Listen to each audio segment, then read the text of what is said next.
गर्मियों के दिन थे। शाम के समय एक बतख झील के पास ही पेड़ के नीचे अपने अंडे देने के लिए अच्छी जगह ढूंढी थी। उसने वहां पर 5 अंडे दिए। उसने देखा कि उसके 5 अंडों में से एक अंडा सबसे बहुत अलग था, जिसे देखकर वह परेशान रहने लगी। उसने अंडों से बच्चों के बाहर आने तक का इंतज़ार किया। फिर एक सुबह उसके 4 अंडों में से उसके 4 नन्हे बच्चे बाहर आ गए।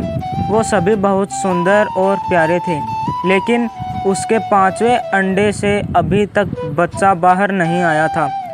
बतख ने कहा कि यह 5वें अंडे का बच्चा उसका सबसे सुंदर बच्चा होगा, तभी वह बाहर आने में इतना ज़्यादा समय ले रहे हैं। एक सुबह वह 5वां अंडा भी फूट गया। उसमें से एक बदसूरत बतख का बच्चा निकला। बतख का यह बच्चे अपने बाकी के चारों भाई बहनों से बहुत बड़ा और बदसूरत था।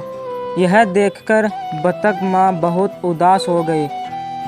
उसे उम्मीद थी कि शायद कुछ दिनों बाद वह बदसूरत बतख भी अपने भाई बहनों की तरह सुंदर हो जाएगा। कई दिन बीत जाने के बाद भी वह बतख बदसूरत ही रहा।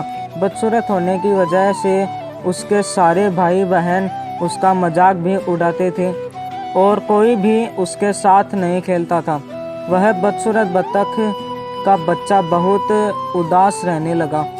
एक दिन झील में अपनी परछाई देखते हुए वह बदसूरत बतख का बच्चा सोचने लगा कि अगर उसने अपने परिवार को छोड़ दिया तो वो सारे बहुत खुश हो जाए। वह किसी दूसरे जंगल में चला जाएगा।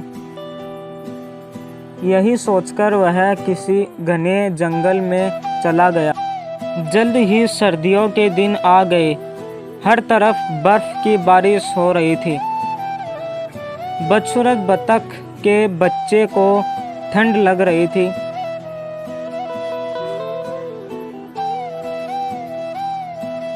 उसके पास खाने पीने के लिए भी कुछ नहीं था। वहाँ से वह एक बतख के परिवार के पास गया। उन्होंने उसे भगा दिया। फिर वो एक मुर्गी के घर गया। मुर्गी ने भी उसे चोंच मारकर भगा दिया। उसी रास्ते में उसे एक कुत्ते ने देखा, लेकिन कुत्ता भी उसे छोड़कर चला गया। बदसूरत बतख उदास मन से सोचने लगा कि वह इतना बदसूरत है कि कुत्ता भी उसे नहीं खाना चाहता है। उदास होकर वह बदसूरत बतख का बच्चा फिर से जंगल जाने लगा। रास्ते में उसे एक किसान दिखाई दिया।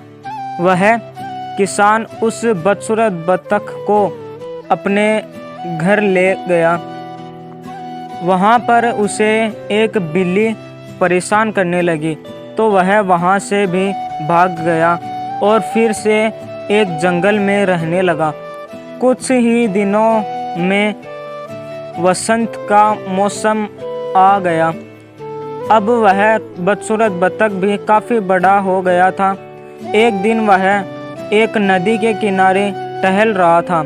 वहाँ पर उसने एक सुंदर राजहंसी को देखा, जिससे उसे प्यार हो गया।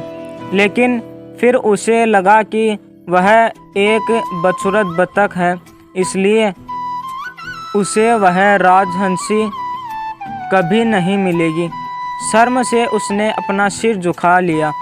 तभी उसने नदी के पानी में अपनी परछाई देखी और वह हैरान हो गया।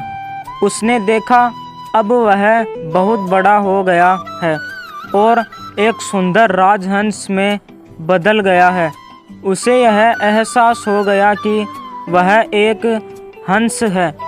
तभी है अपने बाकी के बतख भाई बहनों से काफ़ी अलग था। जल्द ही उस बदसूरत बतख से राजहंस बने। उस हंस ने हंसनी से शादी कर ली और दोनों खुशी खुशी रहने लगे। कहानी से सीख। सही समय आने पर हर कोई अपनी सही पहचान कर सकता है, तभी वह अपने गुणों को पहचान कर अपने दुखों को दूर कर सकता है।